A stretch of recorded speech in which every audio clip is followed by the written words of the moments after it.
자, 오늘부터 우리가 공부하게 될 주제는 모델 체킹입니다. 모델 체킹은 우리가 앞서 공부한 로직 시스템, 특히 명제 논리나 수로 논리에서 어떤 시스템을 우리가 명제 논리의 표현 방법 혹은 수로 논리의 표현 방법으로 표현을 하면 그 시스템 내에 어떤 증명 방법이 존재했었죠. 그래서 그 증명 방법에 따라서 우리가 증명할 수 있었습니다. 그 말이 옳은지 혹은 그 명세가 옳은지를 증명할 수 있었죠. 모델 체킹도 마찬가지입니다. 주어진 모델이 어떤 주어진 프로퍼티에 대해서 만족하는지를 보이는데, 모델 체킹은 증명 방법입니다. 다시 말해서 어떠한 시스템이 주어진 명제에 대해서 혹은 주어진 명세에 대해서 항상 always 만족하는지를 증명하는 겁니다. 따라서 상당히 리그러스한 방법이고요. 우리가 지금 많이 사용하는 테스팅 방법을 보완할 수 있는 현대의 많은, 특히 세이프티 크리티컬한 시스템, 미션 크리티컬한 시스템에서 채용하고 있는 그러한 검증 방법입니다. 특히 오늘은 우펄이라는 툴을 이용해서 모델 체킹을 어떻게 우리가 할 수 있는지 그러한 것들을 살펴보겠습니다. 먼저 우리가 고려할 시스템은 다음과 같은 시스템입니다. 이를테면 여기 에어백과 같이 어떤 특정한 시간 내에 반드시 기능이 동작해야 되는 것들, 이를테면 여기 나와 있는 것처럼 5ms 이내에는 반드시 에어백이 작동을 해야겠죠. 그렇지 않으면 쓸모가 없습니다. 또 오른쪽에서 보시면 로봇 익스플로러가 있는데, 이건 역시 파워의 한계가 있죠. 왜냐하면 배터리를 움직이는 것이기 때문에. 따라서 배터리가 소모하기 전까지 재충전할 수 있는 준비를 해야 할 겁니다. 이러한 시스템들은 모두 타임 크리티컬한 시스템, 시간이 매우 중요한 시스템이고요. 현대의 대부분의 사이버 피지컬 시스템은 이렇게 시간적인 어떤 컨스트레인트나 리퀘어먼트를 만족시켜야만 제대로 움직인다라고 얘기할 수가 있습니다. 우리가 이 시간 집중하는 것은 단지 어떤 펑셔널한 기능이 아니라 시간적인 타이밍도 중요한 그런 시스템을 함께 고려해 보겠습니다. 먼저 타이밍이 왜 중요한지를 한 가지 간단한 예를 통해서 살펴보겠습니다. 자, 이러한 요구사항이 있습니다. 사용자가 한번 버튼을 누르면 방이 밝아지고요. 한 번 더 누르면 더 밝아집니다. 그런데 한 번 누른 상태에서 밝아지면 어느 순간 또 버튼을 누르면 방이 어두워집니다. 그러면 사람들이 생각할 거예요. 한 번 누르면 밝아지고 또 한 번 누르면 더 밝아지든가 아니면 꺼지든가, 뭐 그런 식이 되는 것이죠. 우리가 이러한 시스템의 요구사항을 만족시키기 위해서는 아마도 컨트롤러는 이래야 할 것이죠. 그래서 컨트롤러는 어떻게 하는가 하면은 사용자로부터 프레스가 들어와요. 그러면 밝아지고 한 번 더 들어오면은 더 밝아지고요. 그리고 라이트 상태에서 한 번 더 누르면 꺼지기도 합니다. 그런데 문제는 여러분께서 짐작하시는 것처럼 여기 프레스와 여기 프레스가 상당히 혼동될 수 있다는 것이죠. 그래서 우리가 어떻게 얘기할 수 있는가 하면 빨리 누르면 브라이트 룸으로 가고 빨리 누르지 않으면 불이 꺼진다 라고 얘기할 수 있을 것입니다. 그래서 두 번 빠르게 누르면 밝은 전등이 들어오고요.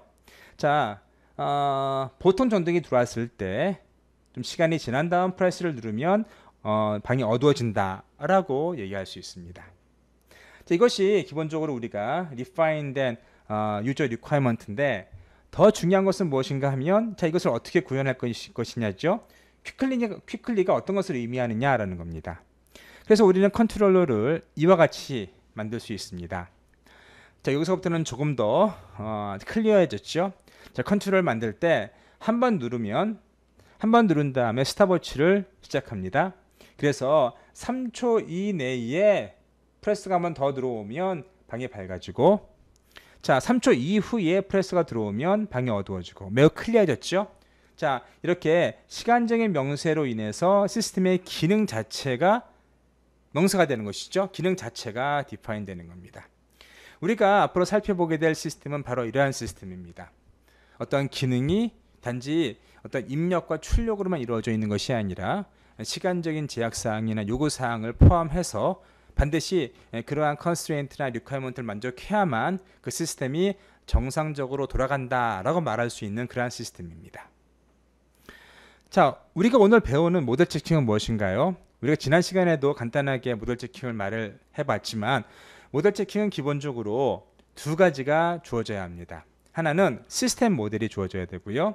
시스템이 주어져야 되고 이 시스템이 만족해야 되는 어떠한 성질이 주어져야 됩니다. 자, 오른쪽에 보시면 왼쪽에 보시면 어떤 그 펌핑 시스템이 있죠. 여기 펌핑 시스템이 있는데 어떤 시스템인가 하면 자, 여기에 물이 있습니다. 여기 물이 있으면 자, 오른쪽 탱크에 계속 펌프를 통해서 물을 공급해 줘야 돼요.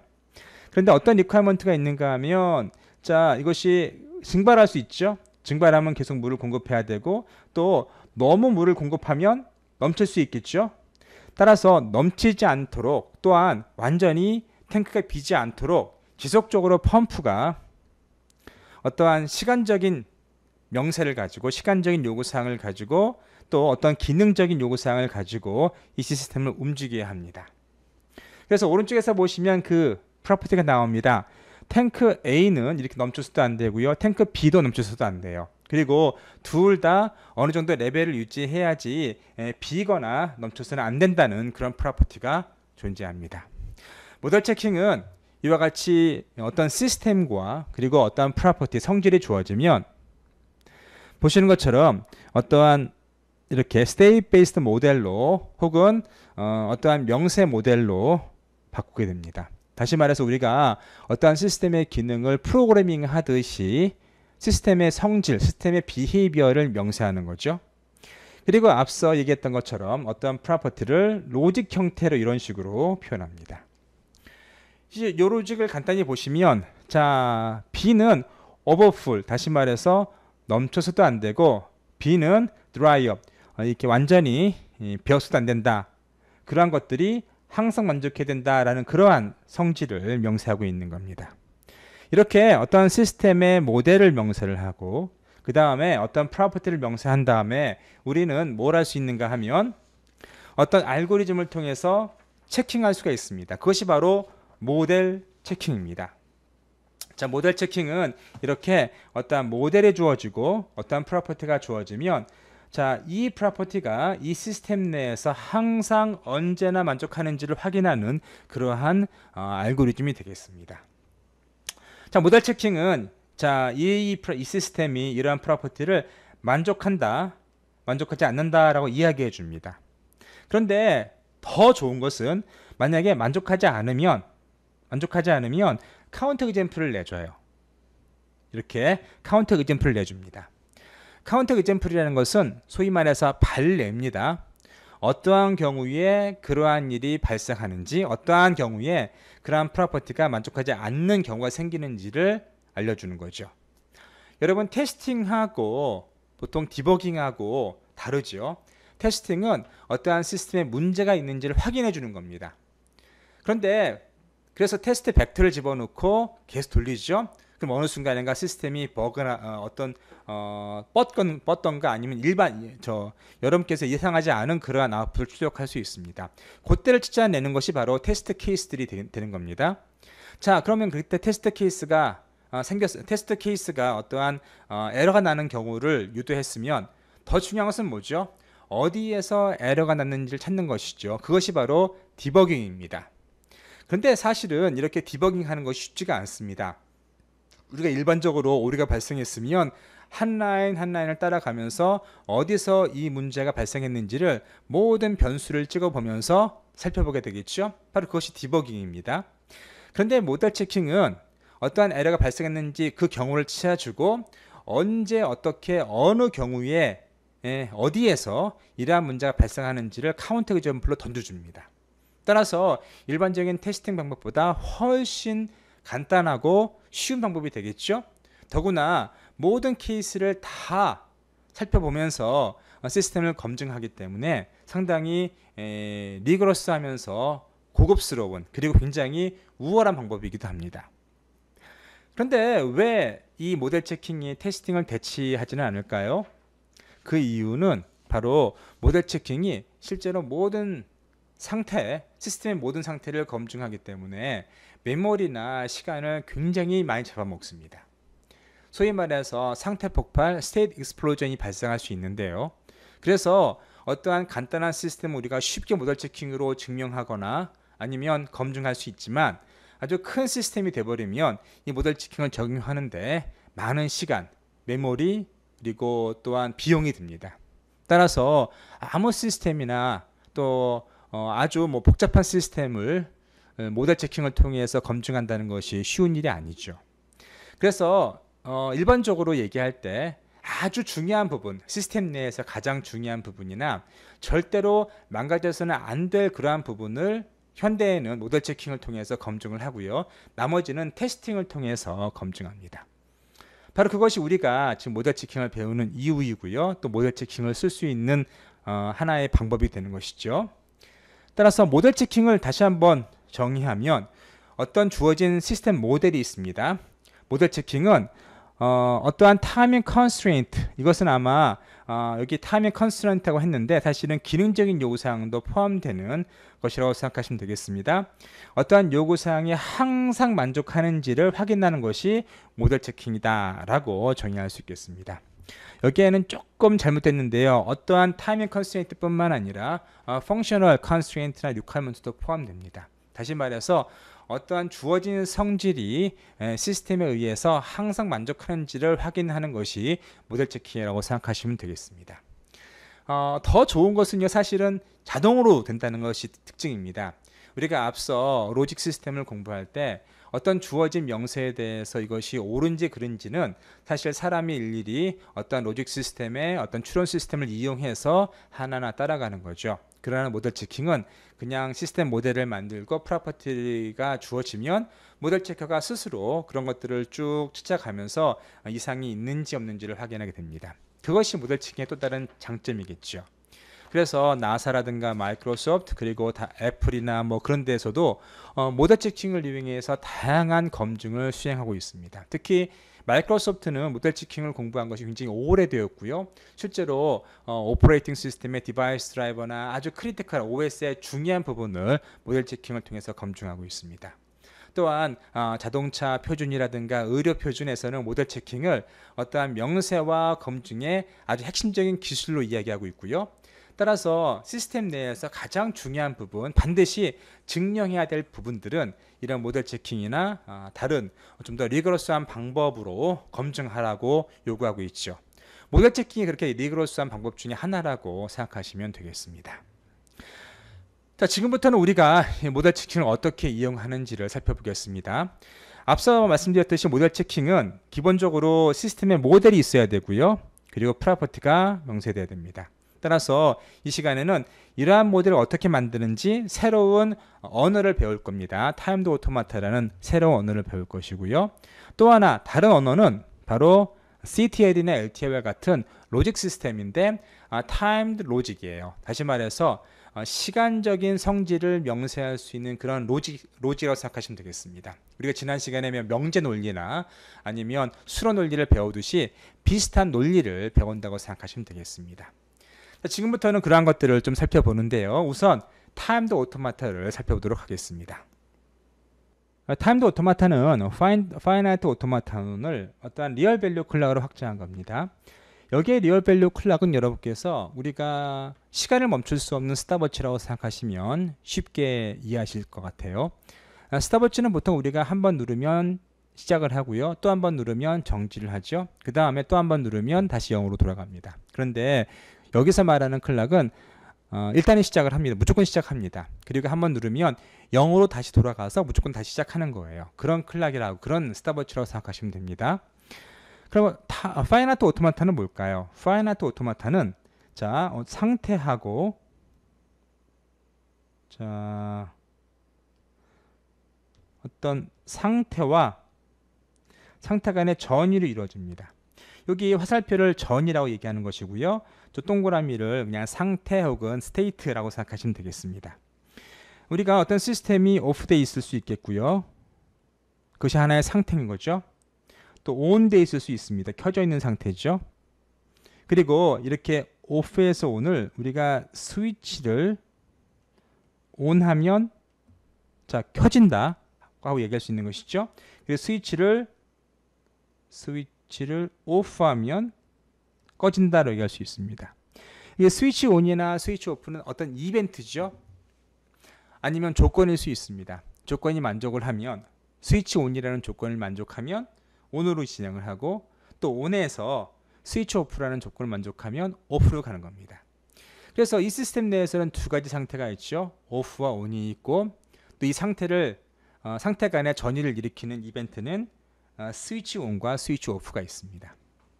자, 이것이 바로 쉽게 얘기할 수 있는 파이나이트 오토마타입니다. 자, 타임드 오토마타도 비슷합니다. 타임드 오토마타도 어떠한 로케이션과, 이게 로케이션이라고 부르는 것이고요, 전이와 그런 것들 이루어져 있습니다. 또 여기 보시면 자, 어떤 전이상에 이렇게 가드가 있을 수 있겠고요. 그리고 여기 y 이퀄 0으로 되어 있죠. 이퀄이 아니라 정확히 말해서 y에다 0을 집어넣는 것이죠. 그래서 y에다가 0을 리셋하는 겁니다.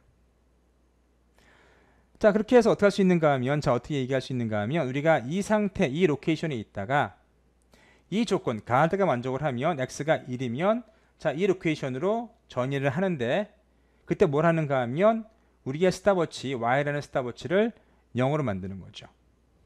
여기서는 지금 우리의 클락이 두 개가 있죠. x라는 클락과 y라는 클락이 있습니다. 그래서 이 로케이션에서 자, 클락 x가 1이면 전이를 하면서 클락 y를 리셋하는 것이죠. 자, 그런데 다음 로케이션에서는 뭐가 보이는가 하면 비슷한 조건이 보입니다. 자, x라는 클락이 5보다 작거나 같을 때까지. 무슨 말인가 하면, 자, 우리는 이쪽으로 전이에 있으면 자, x라는 클락이 5보다 크면 안 돼요. 다시 말해서 5보다 작거나 같을 때까지 머무를 수 있습니다. 여기에 머무를 수 있습니다. 자, 머무를 수 있다는 뭐는 뭐죠? 반드시 언젠간 떠나야 한다는 얘기겠죠. 그래서 여기에 머무를 수 있는 시간은 자, x가 5가 될 때까지 라는 겁니다. 자, 여기 보시면 x가 여기서는 0이라고 가정을 하고 x가 1일 때 1로 이동을 했죠. 그리고 그러면 우리가 여기서 머무를 수 있는 시간 얼마인가요? 4 정도 돼요. 4클락 정도 되는 것이죠.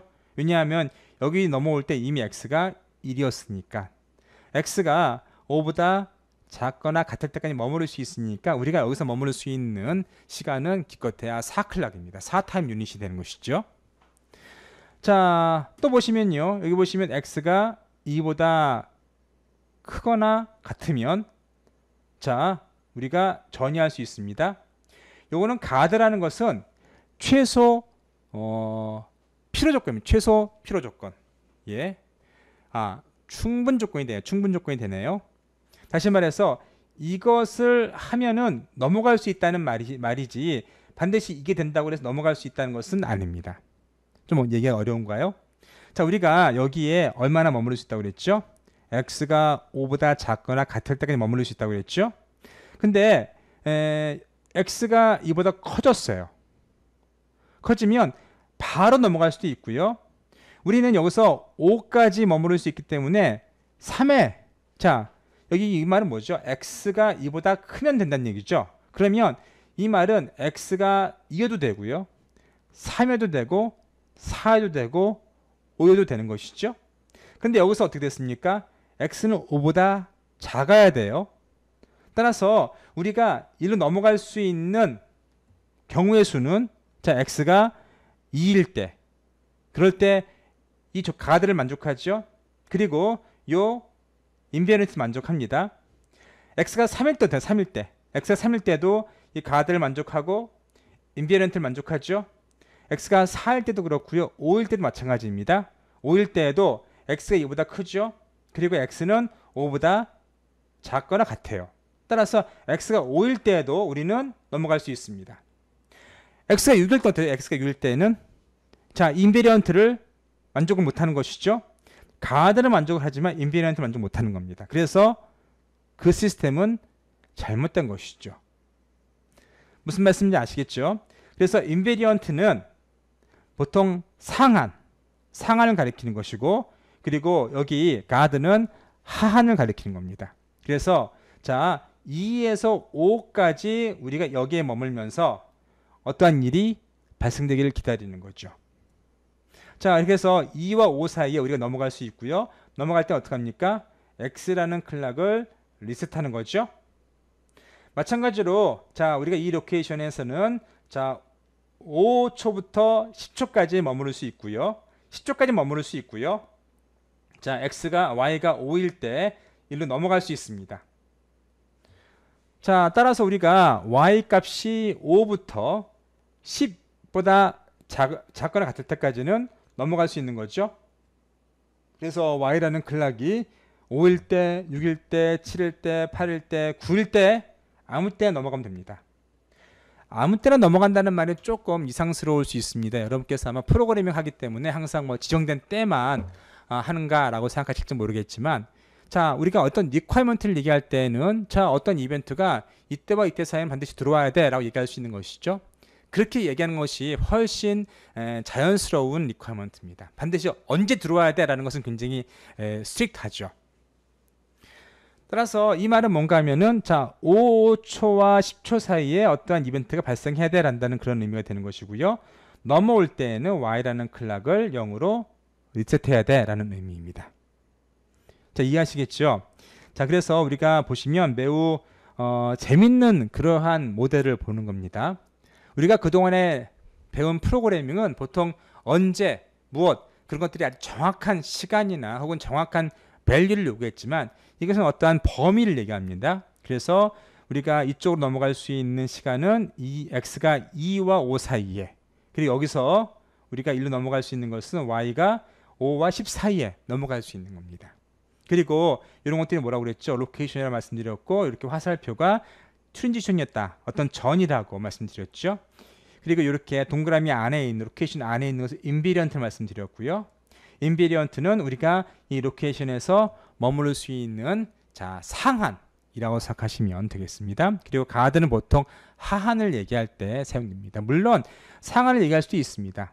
이것이 0보다 작거나 같을 수도 있는 것이죠. x가 2보다 작거나 같을 수도 있는 것이죠.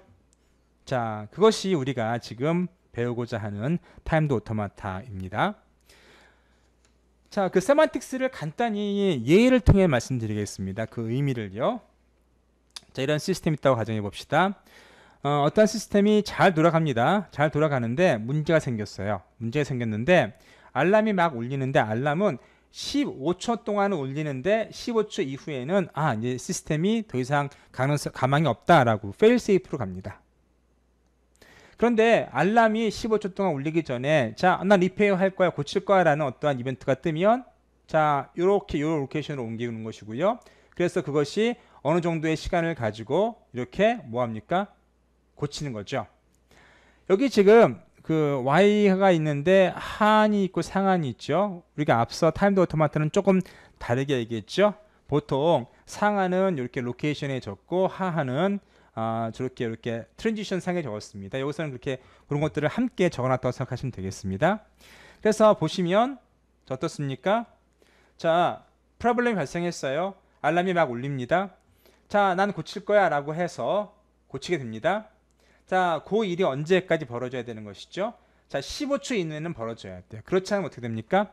15초와 16초 사이에는 fail safe로 갑니다. 망가졌던 얘기겠죠?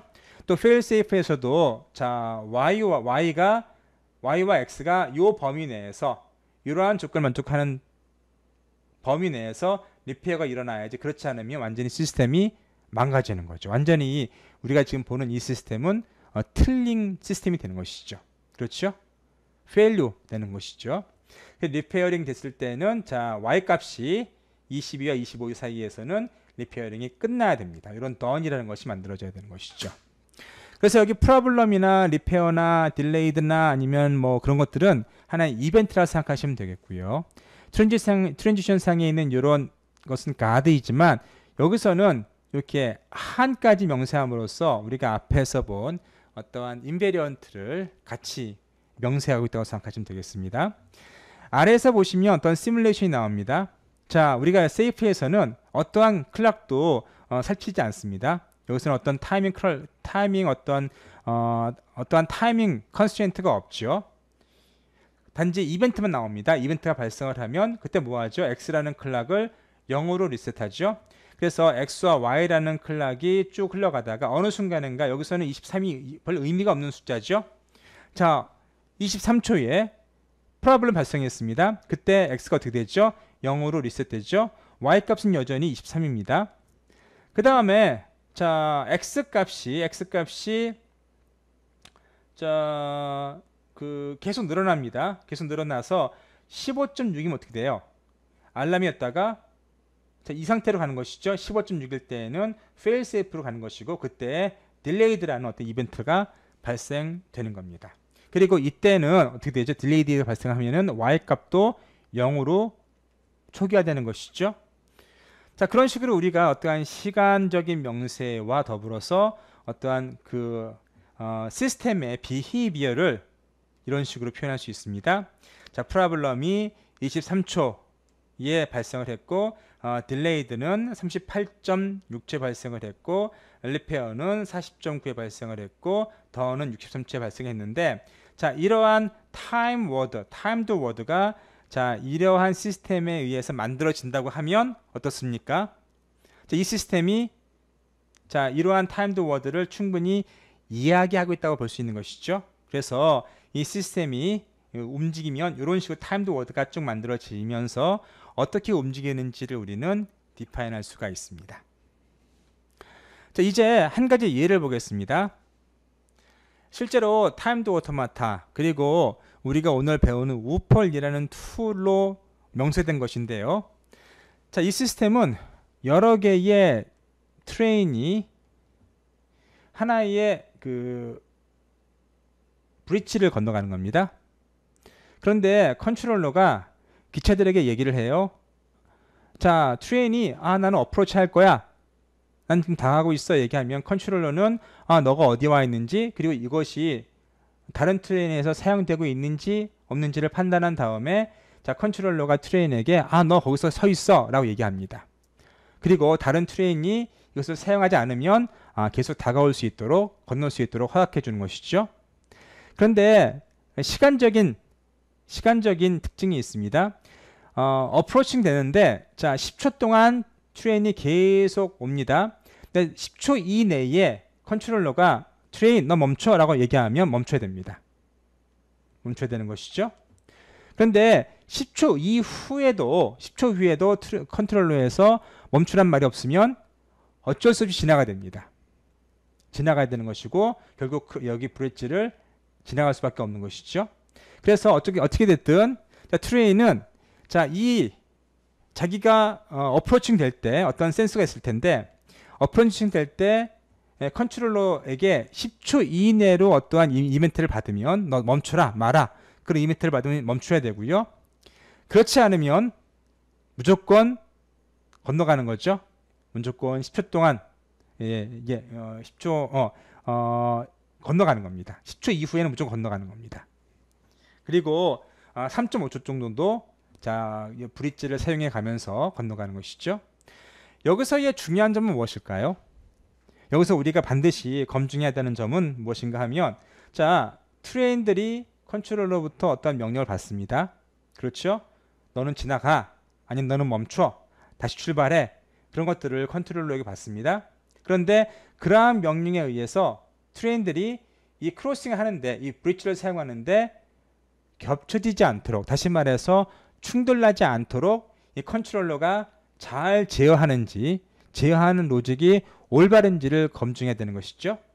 다시 말해서 이러한 트레인들이 서로 부딪히지 않게끔 컨트롤러가 제대로 동작을 해야만 제대로 제어를 해야만 사고가 나지 않습니다.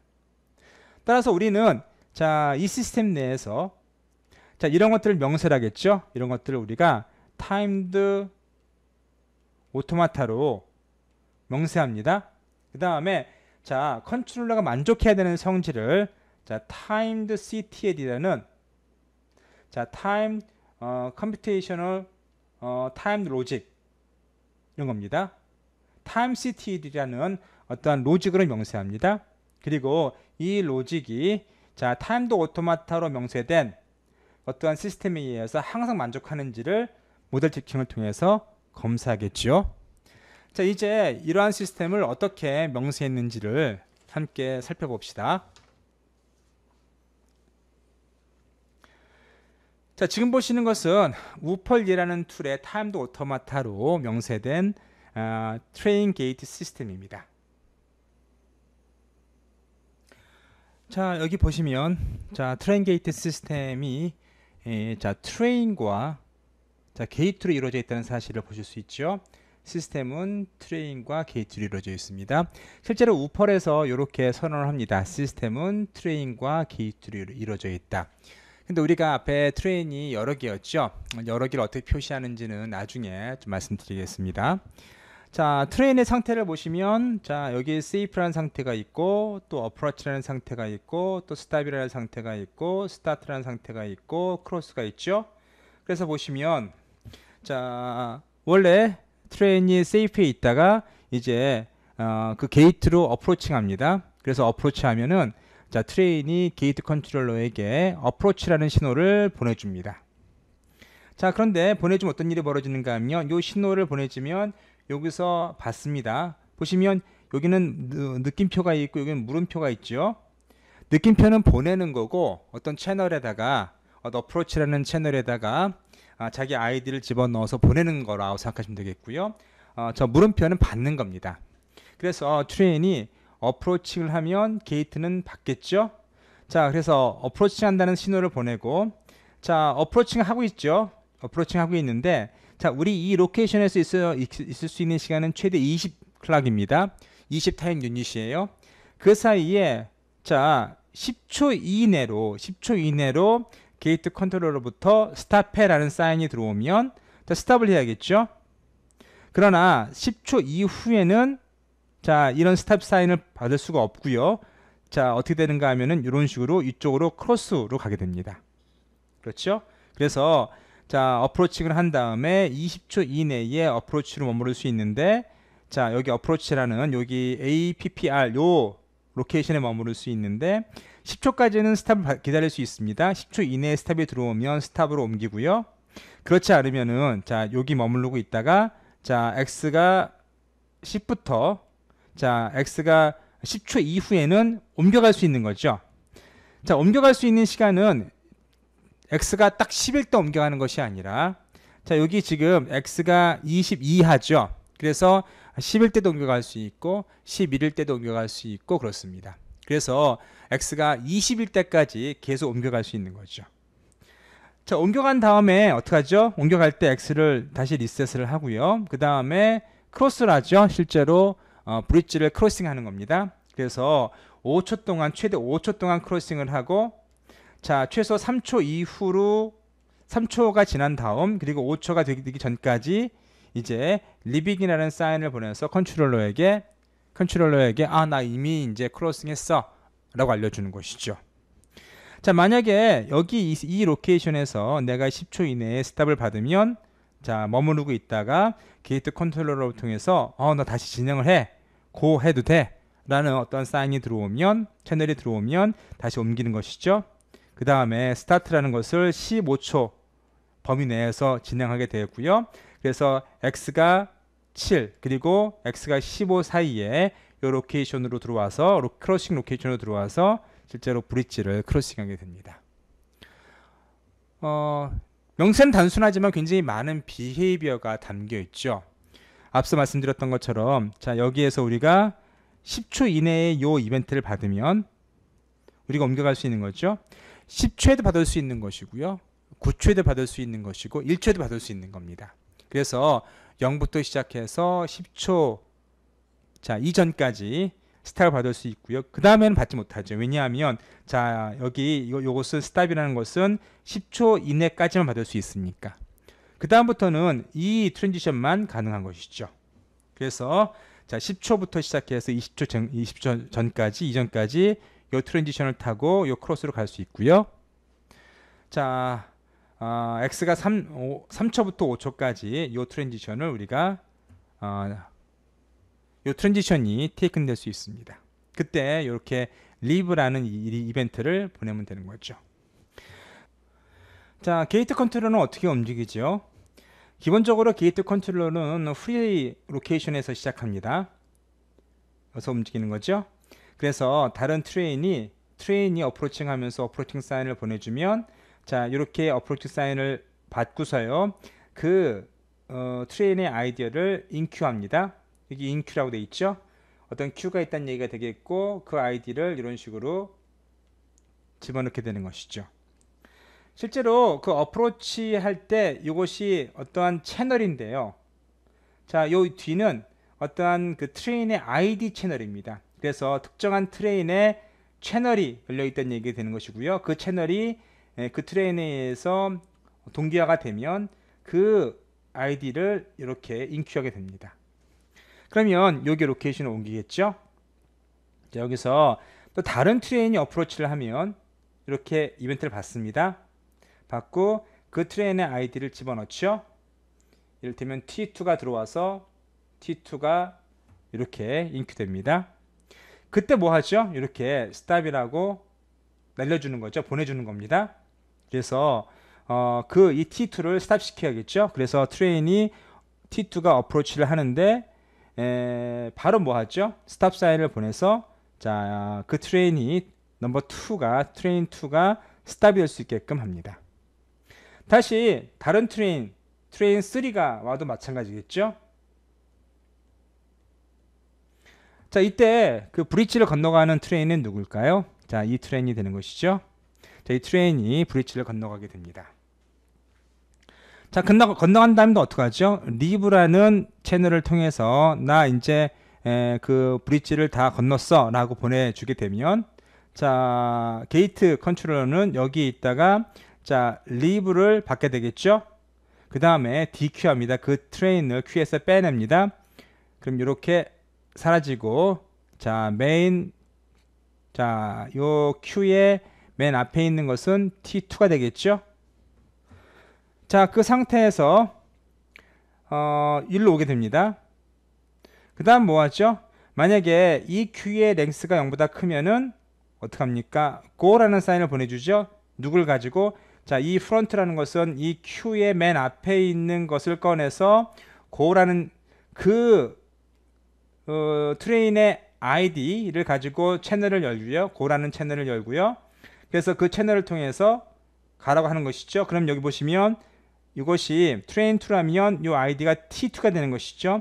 그래서 이 시그널을 받으면, 이 이벤트를 받으면 스타트하게 됩니다. 그래서 게이트 컨트롤은 다시 일로 오게 되겠고요. 그럼 다른, 자, 트레인 2가 어떡하죠?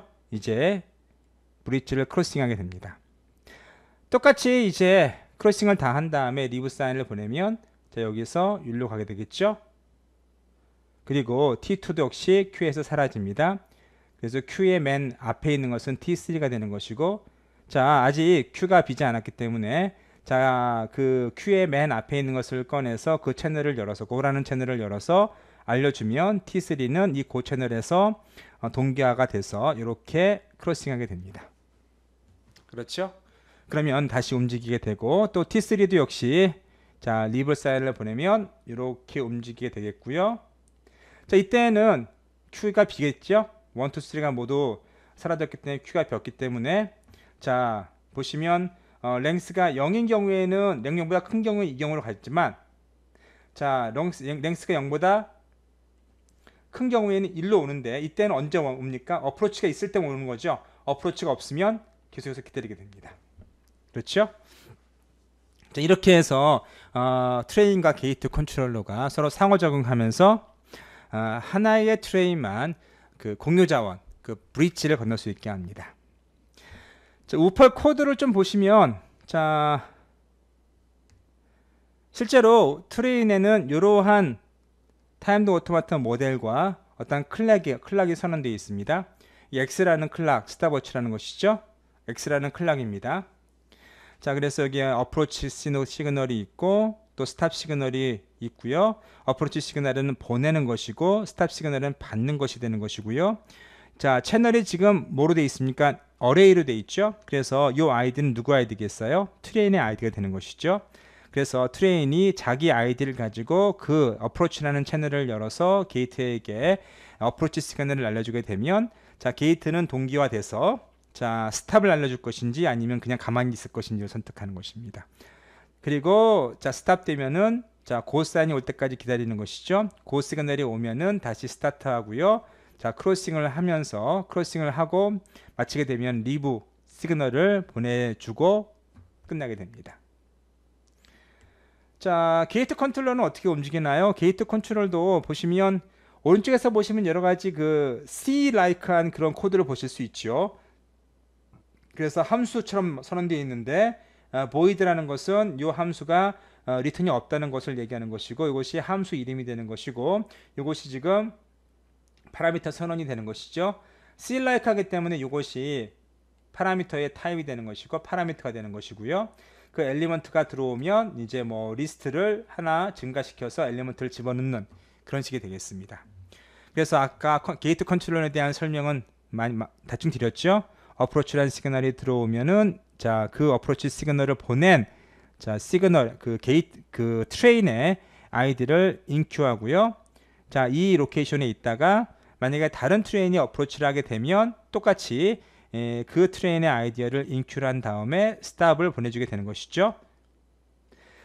자, 사실은 여기 그 테일에다가 2를 집어넣어도 됩니다. 왜냐하면은 자, 여기 어프로치 할 때에 인큐되는 위치는 어딘가요?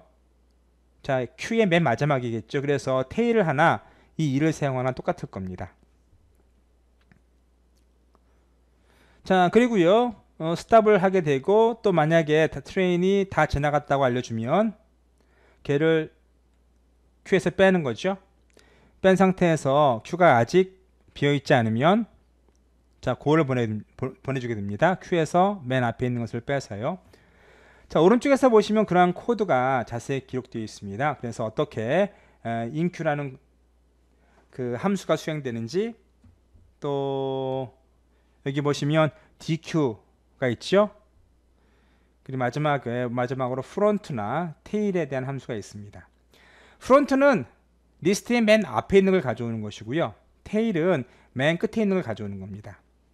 그리고 자, DQ는 그 리스트에서 하나를 빼는 겁니다. 이런 식으로 하나를 빼는 것이고요. 예. 그래서 맨 앞에 있는 걸 뺄 겁니다. 맨 앞에 있는 걸 빼겠죠. 자, 그런 식으로 우리가 우펄 내에서 타임드 오토마타랑 C-like한 코드를 가지고 시스템의 비헤이비어를 좀 더 디테일하게 묘사할 수가 있습니다. 자, 이제 우리가 실제 데모를 통해서 어떻게 움직이는지를 보실 텐데요.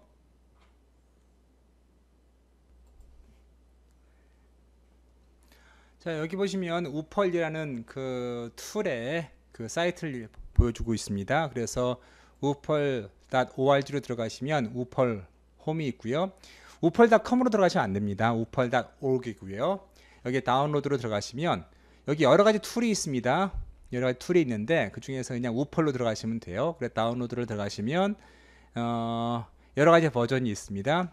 이것이 스테이블한 버전이 되는 것이고, 여기 디벨롭먼트 스냅샷이 있는데 이것은 현재 개발 중인 그러한 버전이지만 저는 주로 여기 있는 걸 많이 씁니다. 왜냐하면 가장 좋은 기술들이 많이 들어가 있기 때문에 그렇죠. 그래서 저는 주로 여기 윈도우즈나 아니면은 리눅스 이것을 사용합니다. 그래서 다운로드를 받으시고요. 다운로드를 하신 다음에 그걸 푸시면 이렇게 이런 디렉토리가 있고요. 그 안에 들어가 보시면 자, 우펄 exe가 있죠. 이것을 실행하시면 됩니다. 근데 이걸 실행하시기에는 반드시 하셔야 할 것이 자바 최신 버전을 까셔야 되고요. 자바 JDK를 까시면 좋을 것 같습니다. 그래서 최근에는 11버전 혹은 14버전이 들어가는지 잘 모르겠지만 11 버전까지는 제가 확인했기 때문에 아마 11까지 쓰시면 되겠습니다. 이것을 실행을 하시면 자, 이렇게 뜰 것이고요. 그래서 폴더를 열어보시면 자, 이 안에 이것이 기본적으로 우펄 툴 디렉토리고요. 데모가 있습니다. 데모 안에 트레인 게이트가 있죠. 이걸 열어보시면 좀 아까 우리가 이야기 나누었던 트레인과 게이트를 모두 보실 수 있습니다. 자, 물론 뒤에 설명드리겠지만 여기를 보시면 조금 자세히 보여드리면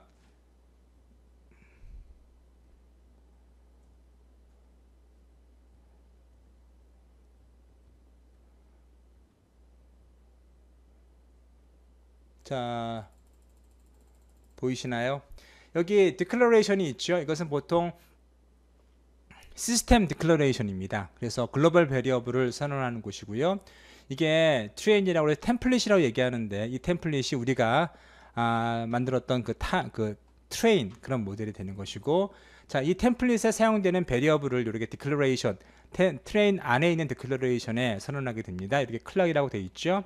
그리고 게이트도 역시 우리가 템플릿을 만들 수 있고요. 또 그 안에 로컬한 클락들을 이런 식으로 정의를 하거나 아니면 앞에서 보신 함수들을 여기서 정의하고 있습니다. 시스템 디클러레이션에서 실제로 트레인들하고 게이트를 프로세스를 만들어서 실행하는데, 자, 우선 시뮬레이션 탭을 클릭하시면 시뮬레이션이 되는 걸 보실 수 있습니다. 지금 보시면은 하나, 둘, 셋, 넷, 다섯, 6개의 게이트가 있죠. 게이트가 0번부터 시작해서 1, 2, 3, 4, 5 6개의 트레인이 있습니다. 그리고 여기 보시면 로컬한 베리어블들을 쭉 보실 수 있고요. 또 글로벌 베리어블도 다 보실 수 있습니다. 베리어블들의 어떤 진행을 보실 수 있고, 또 게이트 컨트롤이 이 아래에 있습니다.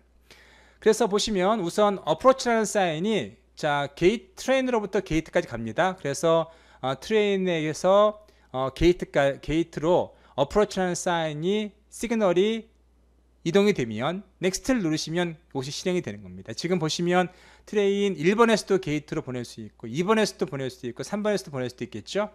우리는 1번에서 보내겠습니다. 1번에서 1번 트레인이 게이트에게 어프로치 사인을 보내면, 자, 이렇게 트레인이 어프로치라는 로케이션으로 오고 게이트는 앞서 프리에서 저 OCC, Occupied 요 로케이션으로 오겠죠.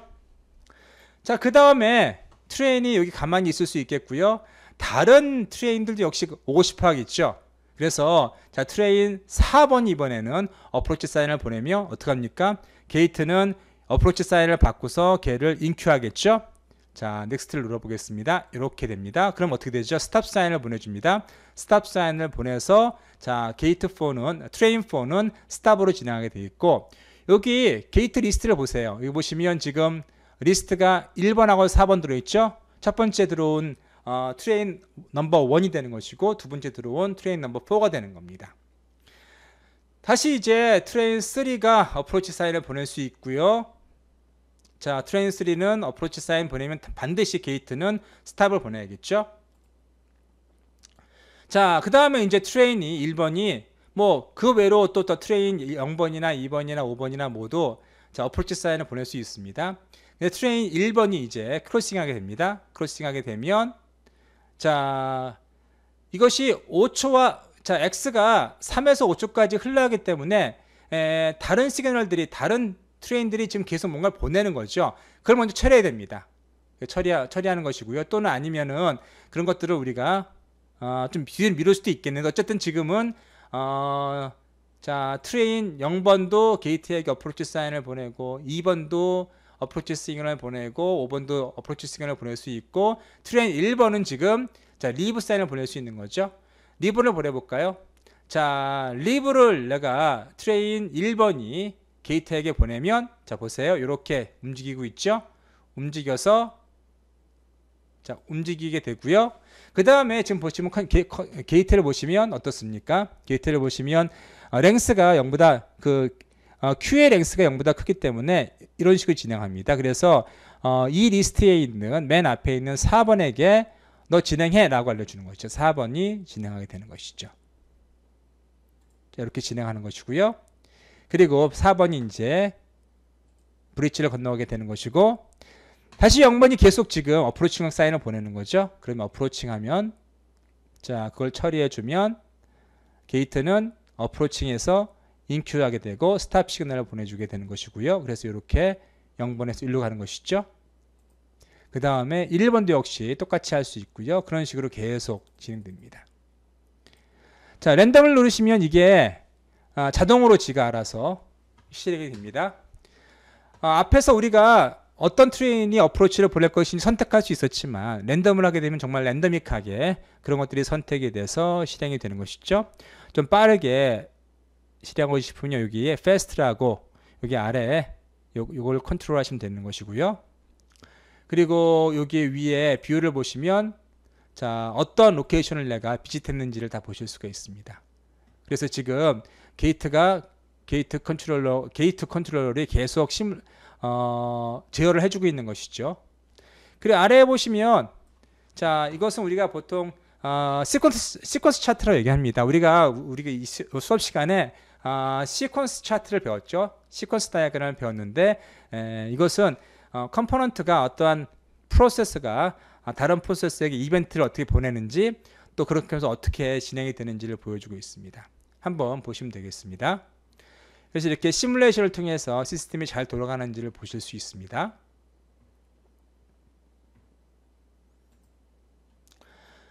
자, 또 어떤 걸 할 수 있는, 물론 여기서는 베리파이 하는 건데요. 베리피케이션 하는 건데, 앞서 우리가 모델 체킹은 이러한, 정지를 시켜놓을게 일단은요. 자, 베리파이어는 앞에서 우리가 얘기한 모델 체킹을 수행하는 겁니다. 그래서 여기 보시면은 이제 이것이 앞에 이제 나중에 CTL이라고 여러분께서 TCTL이라고 여러분께 말씀드릴 텐데, TCTL을 통해서 이제 시스템이 어떻게 명시가 되는지를 설명드리겠습니다. 근데 어쨌든 TCTL을 통해서 이렇게 명시할 수 있습니다. 그래서 이 프로퍼티 같은 경우에는 항상 모든 경우에 단 하나의 트레이만 그 게이트를 우리가 그 브릿지를 사용할 수 있다는 그런 명시가 되겠어요. 네. 그리고 모든 트레이는 언젠가는 크로스할 수 있다. 브릿지를 사용할 수 있다라는 그런 것들이고요. 그래서 이런 것들은 보통 우리가 세이프티 프로퍼티라고 부르는 것이고, 또 이것처럼 트레인이 어프로치 하면 언젠가는 내가 크로스한다. 이것은 보통 라이브니스 프로퍼티라고 부릅니다. 그래서 실제로 이렇게 한번 책을 눌러서 실행을 해보면 파란불이 들어오죠. 이것은 증명된 겁니다. 실제로 이 프로퍼티가 이 시스템 내에서 항상 만족한다는 걸 증명하는 것이죠. 마찬가지로 이런 것도 이렇게 체크를 해보시면 모두 파란불이 들어올 겁니다. 현재는요. 그래서 어떤 걸 의미하는가 하면은 이 시스템은 이 프로퍼티를 만족하는구나를 보여주는 것이 되는 것이죠. 자, 이렇게 우리가 오펄이라는 툴을 통해서 타임드 오토마타를 이용해서 시스템을 명세도 해봤고요. 물론 뒤에 베리피케이션을 위해서 어떠한 CTL을 공부하지는 않았지만 뒤에 말씀드리겠습니다. 어쨌든 이런 식으로 해서 시스템의 프로퍼티를 우리 명세를 해서 우리가 항상 모델이 이 프로퍼티를 만족한다는 것을 이런 식으로 증명할 수 있습니다.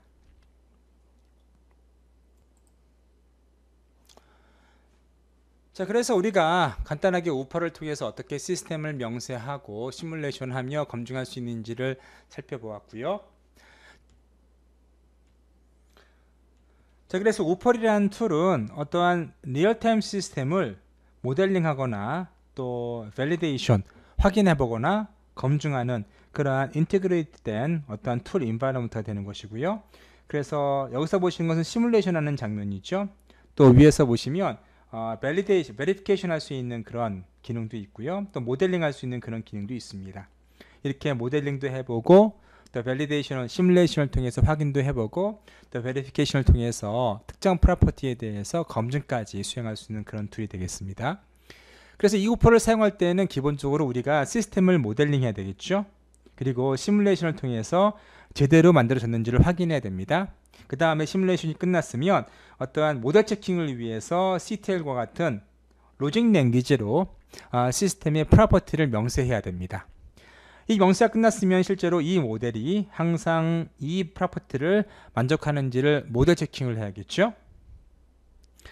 자, 그래서 보시면 사실 우펄에서는 단지 타임드 오토마타만 모델링할 수 있게 랭귀지로 제공하는 것이 아니라 스토캐스틱 하이드 오토마타라는 아주 파워풀한 어떠한 확률적인 시스템을 명시할 수 있도록 설계된 이러한 스토캐스틱 하이브리드 오토마타로 시스템을 모델링할 수도 있고요.